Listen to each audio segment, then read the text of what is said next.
Olá, estamos iniciando o podcast da ASEC, Associação dos Empresários de Cumbica, em parceria com a FIG Unimesp, essa importante instituição de ensino da cidade de Guarulhos, e nós estamos aqui no campus de Vila Rosária, eu, Roberto Marchiori. E eu, Clédson Bernardo. Juntos somos os entrevistadores desse podcast. E hoje uma convidada muito especial, uma grande amiga, Simone Lopes. É administradora de empresas, pós-graduada em marketing pela Universidade Mackenzie, gestora do CIEE há mais de 25 anos, liderando equipes em 12 municípios da Grande São Paulo. Palestrante internacional, especialista em comportamento humano e autoestima feminina. Foi premiada como Mulher Empreendedora no ano de 2018 por Luísa Trajano.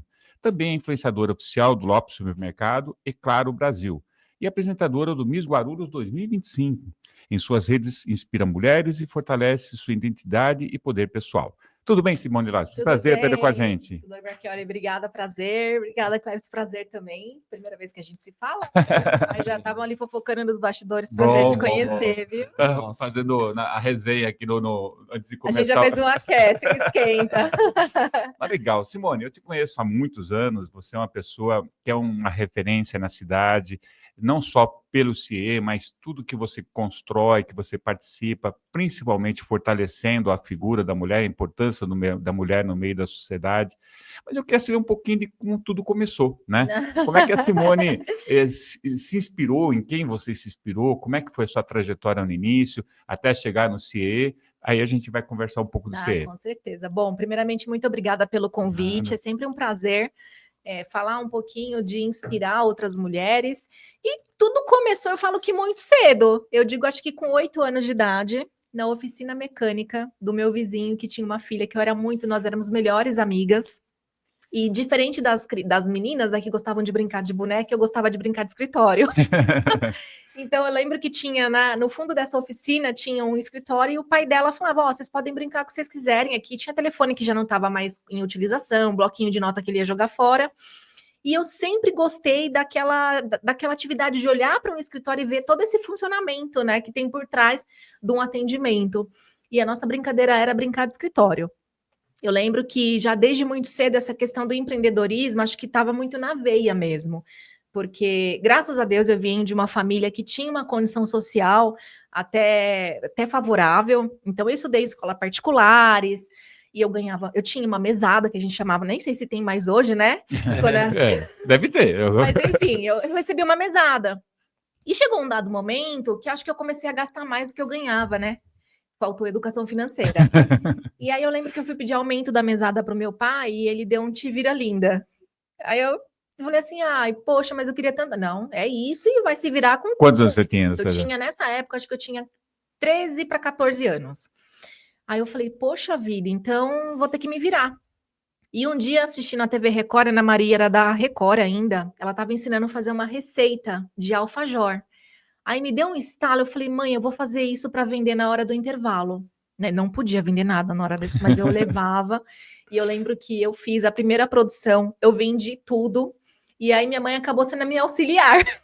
Que bom. Então, ou seja, eu acabei gerando ali uma renda, fiz que nem meu pai, o Te Vira Linda, me virei.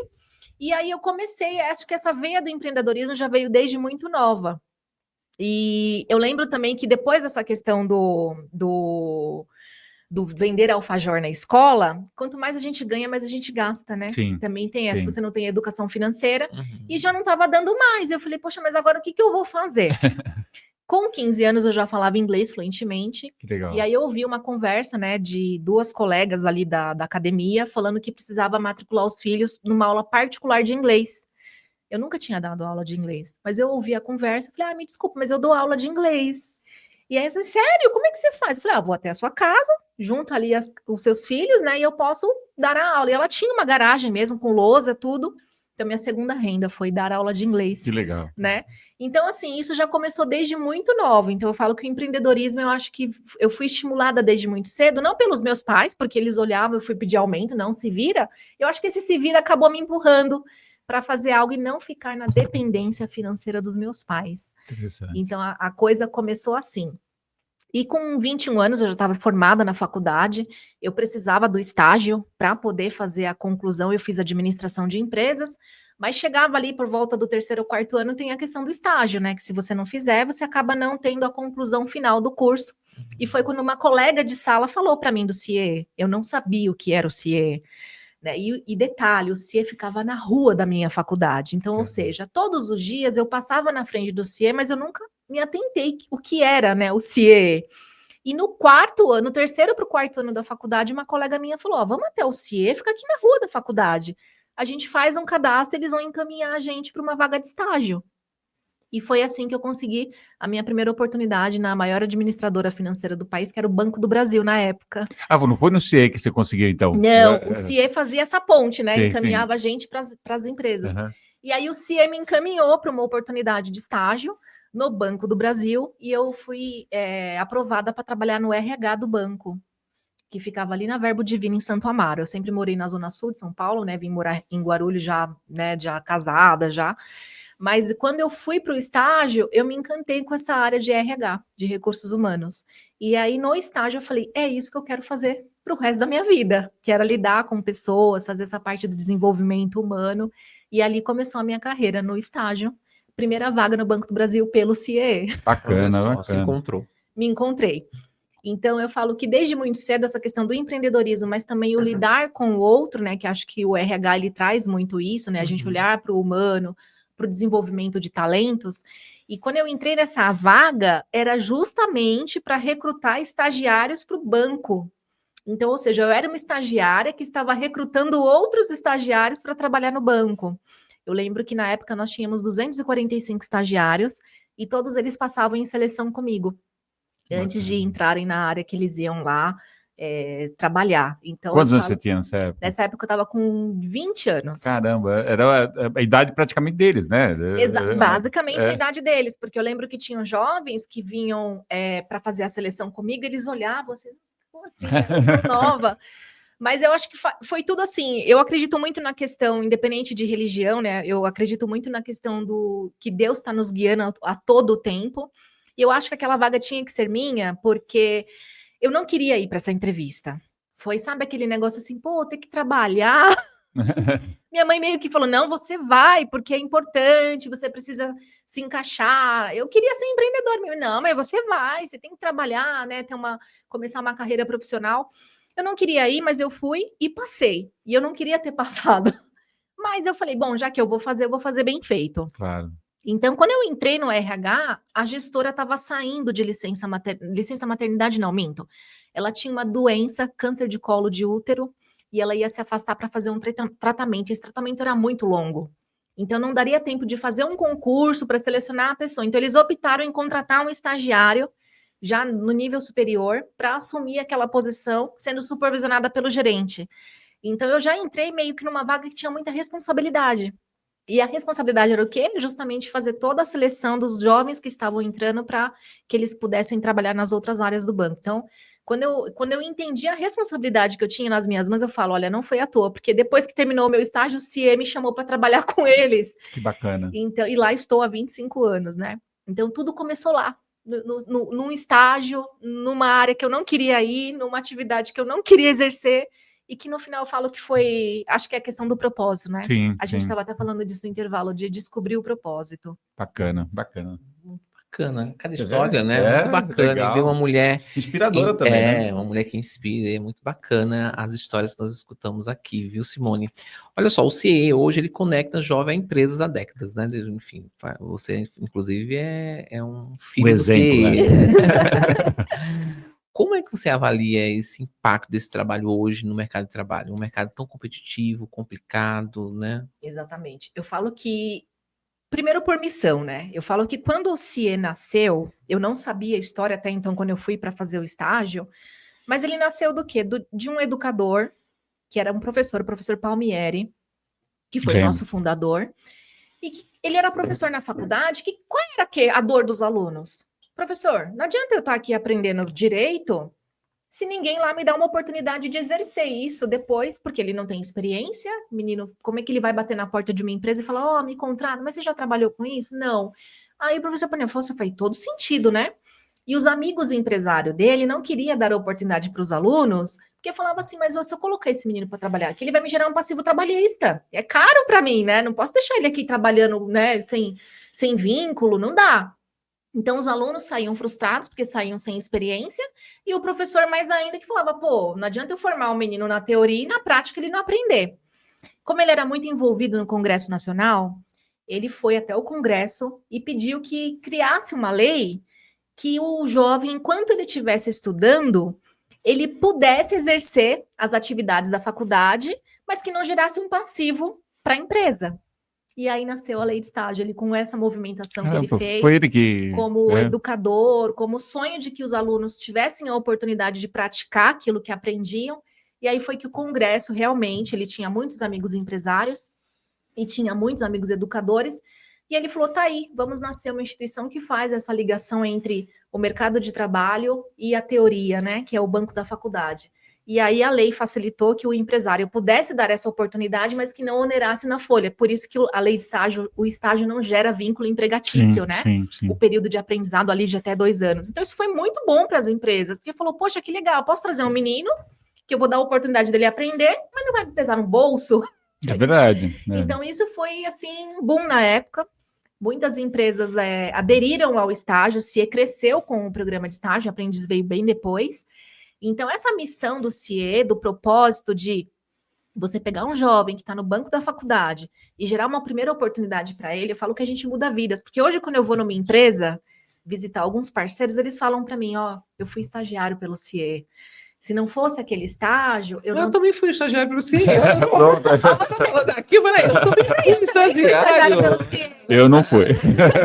Então, mas, assim, né?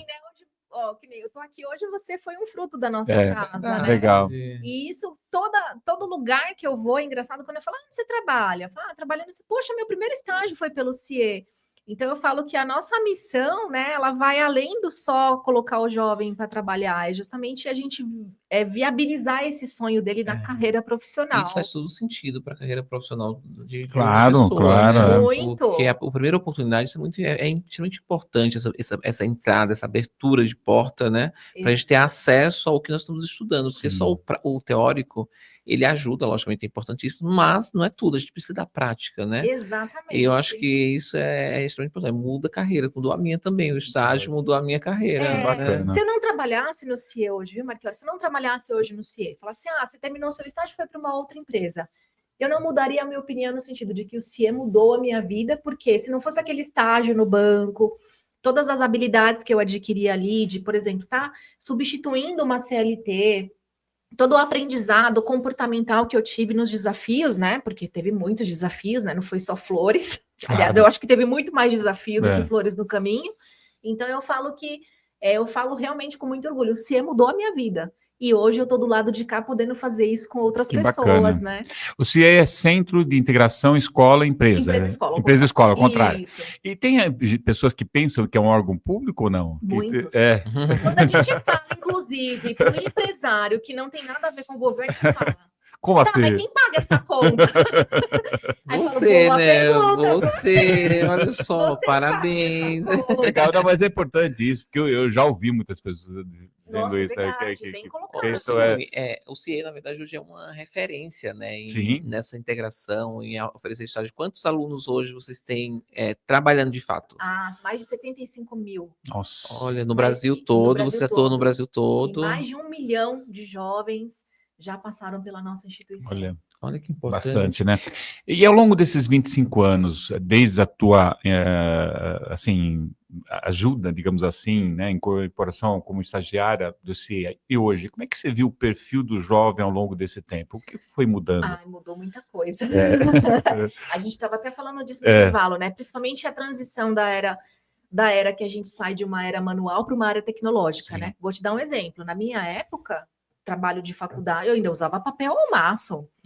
Eu ainda tenho lá de relíquia a máquina de escrever. Eu tenho uma máquina da Olivetti. Não sei se a Olivetti existe ainda. Não, mas eu era datilógrafo também. Eu sou dessa época. Eu fiz o curso de datilografia, eu fiz Probec Informática, que era aqueles cursos lá para você aprender o pacote Windows, Word, Excel, que veio depois, bem depois, porque até então eu usava datilografia, né? Então a gente está saindo de uma. Eu falo que a nossa geração é a mais privilegiada, porque nunca mais ninguém vai poder. Vai passar pelas duas gerações, né? Sim. A gente foi da época da máquina de escrever. O meu filho não sabe o que é isso. E não vai saber, né? Porque não vem de uma era que ainda era. Então a gente está tendo o privilégio de ter vivido nas duas épocas, né? A gente foi da era que era muito manual as coisas, e agora a gente está vivendo na área da tecnologia. Então a gente é bem privilegiado. Essa geração que está em transição ainda, que é a minha geração, por exemplo, que vem de uma fase manual e teve que migrar para o tecnológico, eu digo que a gente ainda está se adaptando. Tem coisas que eu mesma ainda tenho dificuldade na questão da tecnologia, né? Meu filho não. Pega aqui, ó. Rapidinho. Rapidinho ele faz. A gente ainda tem uma certa, às vezes até uma resistência, né? Mas a gente está tendo a oportunidade de viver os dois cenários. O jovem que já nasceu na área tecnológica, eu falo que também ele está enfrentando um desafio, porque as coisas estão chegando prontas para ele. Né? Antigamente, a gente, para receber uma notícia do que acontecia lá nos Estados Unidos, demorava 2, 3 dias para chegar aqui. Que agora é instantânea, né? Agora, em segundos, aconteceu, você já está sabendo que teve um furacão não sei aonde, você já consegue. Isso é muito positivo por um lado, mas ao mesmo lado a gente também tem que viver na preocupação do quanto isso não tem acomodado a mente dos jovens, né?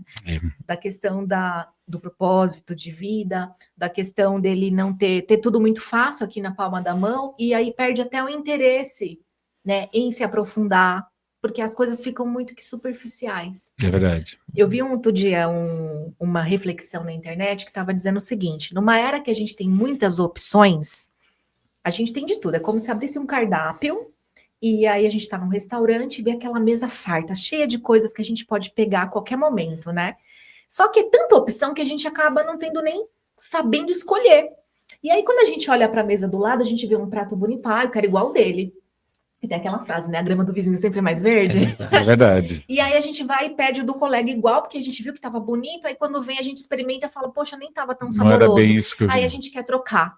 Então, isso traz o quê? A gente tem muita opção de tudo e muitas vezes a gente não está fazendo mais escolhas inteligentes. E na era de hoje eu falo que vai sobreviver quem aprender a fazer boas escolhas, mas manter essas escolhas, né? Então, eu acho que o desafio está justamente aí, uma era que tem de tudo muito acessível, e que vai ser difícil para ele fazer escolhas saudáveis. A gente se preocupa com os filhos, né? No meu caso, até neto. Como é que vai ser esse futuro para eles, né? Porque eles vão ter que se adaptar a essa realidade. E entender que os dois lados são positivos, na questão da facilidade e tudo, mas também da base intelectual, que é fundamental. E até os professores têm trazido para nós esse desafio os professores estão sendo preparados para identificar quando uma monografia está sendo feita ou por inteligência artificial, ou realmente que teve ali realmente um estudo. Eu lembro que quando eu fiz o meu TCC na época, eu tive que fazer entrevista, estudo de caso, fui bater na porta de empresários, olha, posso fazer o estudo aí da sua empresa? Eu lembro que era um trabalho. Realmente era um trabalho. Ainda é um trabalho, na verdade. Ainda né? Se você for ali na risca, né? Para você fazer, tem que o TCC, para ser um TCC decente, tem que ter pesquisa e a fundo, né? A gente tem que fazer ainda isso. É que antigamente, né, a gente não tinha o computador, a informática, a gente usava a biblioteca, na verdade, eu sou do tempo da biblioteca. Então, era mais difícil. Eu acho que a tecnologia hoje ela veio para ajudar. Mas você acabou de falar, né? Tem a questão da saúde mental desses jovens, como é que eles absorvem essa informação tão rápida, né? E em grande quantidade. Isso eu vou te falando porque eu também passei por isso. Esses últimos dias, assim, eu falei, gente, é só morte. Eu só vejo no meu Instagram morte. Eu falei, não é possível, eu não tô procurando morte. Aí morreu não sei quem, aí morreu não sei quem. Morreu Preta Gil. Aí morreu, não sei, morreu um escritor ontem. Gente, quanta gente morre, mas não é que toda gente morre, é que a informação chega muito rápido. Então, assim, é imediato. O mundo está acontecendo, né? A vida está acontecendo. E ela está mudando muito rápido. E é isso que a gente fala da inconstância, né? Porque por estar mudando muito rápido, o jovem está com muitas opções. E aí, às vezes, na ansiedade, quer experimentar de tudo, e aí acaba tendo, nessa ansiedade, querer experimentar de tudo. Eu quero isso. Aí eu mudo. A gente tem passado por isso no CIE, no seguinte sentido: o menino começa a fazer o curso, ele tranca. Porque no meio do curso ele descobriu que não era aquilo que ele queria. Aí ele vai e muda de curso. Aí ele começa a fazer aquele curso, ele fala, não é isso que eu quero ainda. Aí ele se perde ali, até por uma questão também, muitas vezes, da estrutura familiar também, que a gente também vem passando por essa questão da mudança, né, dos modelos de família. Aí o menino tá todo perdido, ele fala, caramba, eu não sei o que eu quero ser. Eu não sei o que eu vou fazer, né? E aí aquela notícia que você me deu, eles estão falando que é ser Uber, né? É. E tudo bem, não tem nada demais querer ser Uber, mas Não, será que só mas- tem isso, ser Uber ou ser influenciador? Pois Não, é. mas não tem nada a ver, não. Pera só um pouquinho. A gente precisa do Uber, mas eu preciso Sim. do médico, né? Os Exatamente. 10 estão envelhecendo, né? Professor, Precisamos dos advogados, dos engenheiros, a gente vai precisar dessa Exatamente. gente. Claro. Não é de Uber somente de influenciador, não, né? A gente E precisa vamos dessas mais pessoas. longe, né? Aí já tem o estudo, né, da Previdência, dizendo que o sistema previdenciário vai quebrar, porque a população está envelhecendo, mas a nova população não está contribuindo com o INSS. Então, ou seja, se o meu funil, se a minha pirâmide está invertida, eu tenho mais aposentados do que pessoas trabalhando ativamente no registro. Essa conta não Então, fecha. essa conta não fecha. É. Então, eu já falei assim pro meu filho, querido, com 15 anos você vai ser jovem aprendiz. Lá no CIE, a gente Vai. Vai. Aí ele fala, outro dia ele chegou em casa, tem 10 anos, né? Aí ele falou, mãe, eu vou ser jovem aprendiz. Eu falei, vai, com certeza, vai ser jovem aprendiz. Se Deus quiser, eu estiver viva até lá, porque a gente não controla o amanhã, né? É. Mas é por aí, a gente fala, meu, o que essa geração... eles estão passando por tantas opções, podendo escolher tantas coisas, mas o que de fato Que você eles quer? ficam em dúvida, né? Né? Ô Simone, o CIE, na verdade, é uma organização não sem fins lucrativos, é Isso, isso, ela né? é uma empresa do terceiro setor, isso mesmo. Diante disso, como é que o CIE ele reduz a desigualdade social por meio de inclusão profissional? Então vamos lá. O meu maior desafio é justamente esse. Eu vou literalmente na cara de pau, eu bato na porta da empresa. Oi, tudo bom? Me dá uma vaga. Por quê? Quanto mais empresas eu tiver com vagas na minha base para eu encaminhar esses meninos, mais eu tiro esse menino da ociosidade e coloco ele para ter a renda ativa, né? Ele passa a ser um contribuinte ou do sistema previdenciário, porque com 14 anos ele já pode ser o jovem aprendiz, que tem o passivo trabalhista, ou ele vai ser um estagiário gerando renda. Quando esse jovem gera renda para a família, eu acabo diminuindo essa desigualdade social, porque se eu tenho mais jovens trabalhando e recebendo, mais poder de compras ele tem para pagar estudo, para justamente, muitas vezes, eu tenho um jovem que sustenta a casa com o que ele recebe. Imagino. Então, quanto mais jovens eu tenho trabalhando, mais eu reduzo essa questão da desigualdade social, até porque a nossa prioridade é para os jovens que são de escolas públicas, oriundo da situação do CAD único, não que a gente não encaminhe os outros jovens, mas prioritariamente é o jovem que nos procura, que é aquele que realmente precisa. Bacana. Eu vou dar uma notícia aqui para vocês, que é um spot sobre a FIG no IMESP. Estude no mais completo centro universitário da cidade de Guarulhos. Faça agora a sua inscrição na FIG no IMESP. São mais de meio século de tradição, com um corpo docente altamente qualificado. Você terá aulas com mestres ou doutores e já no primeiro ano conseguirá grandes oportunidades de networking e estágios, porque a FIG no IMESP o protagonista é você. Acesse o site fig.br ou entre em contato através do WhatsApp 11 35 44 0333. Simone, você, além de ter essa participação tão intensa e há muito tempo no CIE, você também tem outras atividades, como disse no teu currículo no início. Você tem até uma marca bastante forte, importante, da Morena Jambo, né, que você explora de uma maneira muito positiva, muito bacana. Então, você é influencer, você é garota propaganda do Lopes Mercado e a Claro, você é empreendedora. Conta um pouquinho desse universo, como é que você consegue conhecer esse monte de coisa? Palestrante, escritora, eu já um spoiler. É verdade. Olha, eu falo que eu passei a entender justamente para onde a minha energia precisava fluir. Porque também quem quer fazer tudo não faz nada, né? Quando eu ouvi essa frase, né? Quem quer fazer tudo não faz nada. Então, eu tentei otimizar o meu tempo para onde eu realmente poderia contribuir. E as questões das palestras veio muito de encontro, porque o público que eu acabo falando que são jovens, grande parte são mulheres, meninas, e que precisam aí de uma orientação de quem já passou pelo processo. Então, quando eu comecei com as palestras, foi justamente no intuito de passar toda essa minha experiência, de como você, mulher, ainda sofre por falta de participação. A gente estava até falando nas associações de classe, na questão do empoderamento, mas não da imposição, sabe? Realmente você contribuir ativamente com a minha experiência, como eu fui ganhando espaço nas coisas que eu fui fazendo, que não foram fáceis, mas existe ali algumas estratégias. Aí eu falei, pô, se eu posso encurtar o caminho desses jovens ou das mulheres que estão aí querendo empreender, por que não colocar isso a serviço, né? Foi aí que nasceu a palestra 7 Passos Poderosos da Autoestima, onde eu falo de toda a minha jornada e do que foi muito desafiador para mim, e mais do que nunca eu falo das cagadas que eu cometi. E nós, né, fazemos isso. Muitas. Então, assim, eu trago justamente esses erros. Eu falei, olha, não vai por aqui porque vai dar ruim. Eu já testei isso.